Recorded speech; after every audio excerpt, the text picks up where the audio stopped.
Hello six class, welcome to the online classes presented by AMM public school. आज आपका moral value का turn है, तो निकालिए अपनी मोरल वैल्यू की बुक वैल्यूज और हम पढ़ेंगे इसका chapter. Six class page number 9 पर बच्चों अब तक हमने चैप्टर पढ़े, लेकिन चैप्टर के आगे बच्चों आपकी शॉर्ट स्टोरीज हैं। अब हमें वो रीड आउट करनी है, उनसे भी कुछ सीखना है, क्योंकि ये मोरल वैल्यू का टर्न है बच्चों। मोरल वैल्यू का मतलब है हमें अपनी लाइफ जीने के लिए जो कुछ मतलब शिक्षा चाहिए होती है, नैतिक शिक्षा, वो हमें मिलनी चाहिए। तो बच्चों ऐसी कुछ स्टोरीज आपके चैप्टर के बीच में भी है, तो आज हम वो पढ़ेंगे।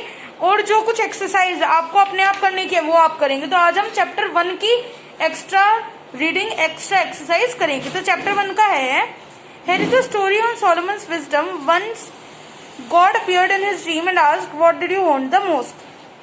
ये जो स्टोरी है ये सोलोमन की विजडम, यानी विजडम मतलब बुद्धिमानी, सोलोमन की जो बुद्धिमानी है उसकी स्टोरी है। जो सोलोमन राजा था बच्चों, बहुत बुद्धिमान माना जाता है ये। तो क्या हुआ था, बुद्धिमानी से कैसे मिली कि एक बार भगवान इसके सपने में आए और भगवान ने कहा कि तुम्हें मतलब क्या चीज चाहिए जो तुम मतलब बहुत ज्यादा चाहते हो, वो चीज और तुम मुझसे लेना चाहते हो। तो सोलोमन ने ना तो उनसे धन मांगा, ना ही मतलब प्रसिद्धि मांगी, ना ही उनसे पॉपुलैरिटी मांगी, लेकिन उनसे मांगा कि मुझे शक्ति दो कि मैं सही और गलत में अंतर कर सकूं। तो गॉड ने उसे ये शक्ति दी और इसकी वजह से ही सोलोमन ने अपनी लाइफ में ऐसे बहुत सारे केसेस सॉल्व करे, ऐसे बहुत सारे मतलब सही डिसीजन करे जो बहुत हार्ड थे औरों के लिए। तो उसकी बुद्धिमानी की एक स्टोरी यहाँ पर है। इस स्टोरी में है बच्चों, जेरूसलम में 2 लेडीज थी। वो उस राजा के पास गई, उन्होंने राजा से कहा कि भाई ये जो बच्चा है ये हमारा है। दोनों लेडीज ने ये बोला, एक बच्चा था उनके पास, वो एक लेडी कहने लगी कि ये मेरा है, दूसरी कहने लगी कि ये मेरा बच्चा है। तो ये तो बड़ा मुश्किल हो गया पहचानना कि ये असली जो बच्चा है ये किसका है। तो सोलोमन ने एक बहुत अजीब सा मतलब दिमाग लगाया, बहुत अजीब सी ट्रिक लगाई। सोलोमन ने कहा कि एक काम करो सिपाही, ये जो बच्चा है इसको बीच में से आधा आधा कर दो, तलवार से काटकर इसके 2 हिस्से कर दो, तो दोनों को आधा आधा मिल जाएगा और दोनों ये बच्चे की हकदार हो जाएंगी।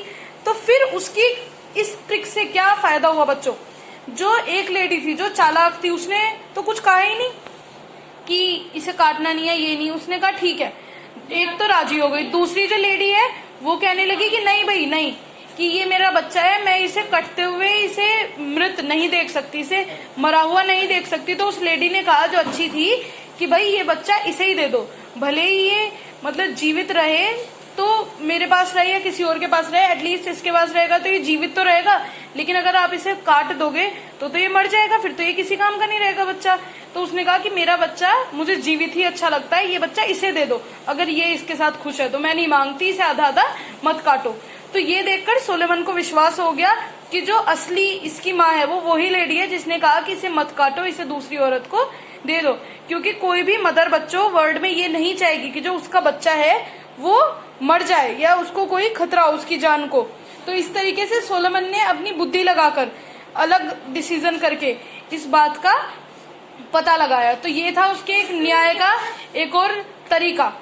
नेक्स्ट बच्चों इसमें रीडिंग है बीरबल की। बीरबल बच्चों एक बहुत ही इंटेलिजेंट इंसान माना जाता है अकबर के कोर्ट का, और अगर उस टाइम की माने तो अकबर तो बच्चों राजा था, वो तो पूरे देश में पॉपुलर था ही, लेकिन अकबर के बाद अगर पूरे देश में कोई अकबर से मतलब अकबर जितना पॉपुलर था तो वो था बीरबल।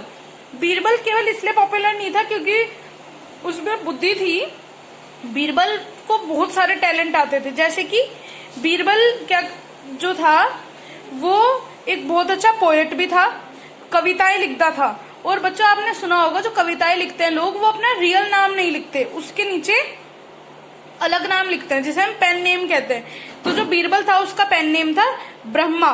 ब्रह्मा पेन नेम से बीरबल बहुत सारी पोयम लिखी बीरबल ने।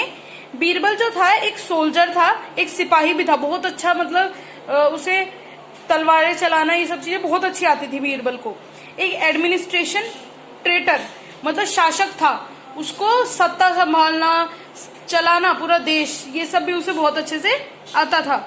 और जो बीरबल था वो एक गुड जेस्चर भी था। जेस्चर मतलब उसको जो दरबार था पूरे उसमें लोगों को हंसाना बीरबल का ही काम था। और आप जानते तो वही बुद्धि के लिए तो फेमस था ही, वो हर बात का चुटकियों में जवाब दे देना, उसको अलग ही ढंग से सॉल्व कर देना, ये इस चीज के लिए तो बीरबल फेमस ही था। तो बीरबल का पेन नेम बच्चों ब्रह्मा था और बहुत सारी उसकी पोएम्स का कलेक्शन रखा भी हुआ है भरतपुर म्यूजियम में। जो बीरबल था उसका असली नाम था बच्चों महेश दास, ये आप याद रखेंगे। और वो एक बहुत मतलब गरीब परिवार से बिलोंग करता था। त्रिविक्रमपुर नाम की जगह थी जहां उसका परिवार रहता था। ये आप चीजें याद रखेंगे बीरबल के बारे में। अब अगर मतलब पुरानी बातों का माने तो बीरबल जो था वो एक युद्ध पर निकला हुआ था और पूरी मिलिट्री के साथ, उस मिलिट्री का हेड बीरबल ही था जब उसकी मौत हुई। तो जब बीरबल की मौत हुई उस युद्ध में, तो उसके बावजूद भी बीरबल वो जो युद्ध था वो जीता और अपने जो शासन था उसे और भी मजबूत करा। तो बीरबल की लाइफ के बारे में बच्चों इससे हमें ये पता चलता है कि बीरबल की लाइफ हमेशा अपनी कंट्री की तरफ ही डिवोटेड रही, अपने देश के लिए, अपने राजा के लिए। बीरबल के अंदर बहुत सारे टैलेंट्स थे, इसीलिए बीरबल जैसे इंसान को आज भी याद रखा जाता है। अब बच्चों बारी आती है क्विज टाइम की और एक्टिविटी टाइम की। ये जो एक्टिविटी टाइम और क्विज टाइम है बच्चों, ये आपका बुक में रह गया था क्योंकि ये आपको अपने आप करना है, ये आपका होमवर्क है, आप अपने आप सोचकर इसे करेंगे। और एक्टिविटी टाइम है, इसमें आपको कोई भी एक अकबर बीरबल की आपने स्टोरी पढ़ी हो तो उसे आप इंग्लिश में लिखेंगे। तो बच्चों ये था आपका आज का वर्क। जितना पढ़ाया उतना आप रीड करेंगे, उसमें से डिफिकल्ट वर्ड्स को लर्न करेंगे। कॉपी में नहीं लिखने हैं ये, बस आपको लर्न करने हैं। तो मिलते हैं नेक्स्ट वीडियो में नेक्स्ट चैप्टर के साथ। Thank you.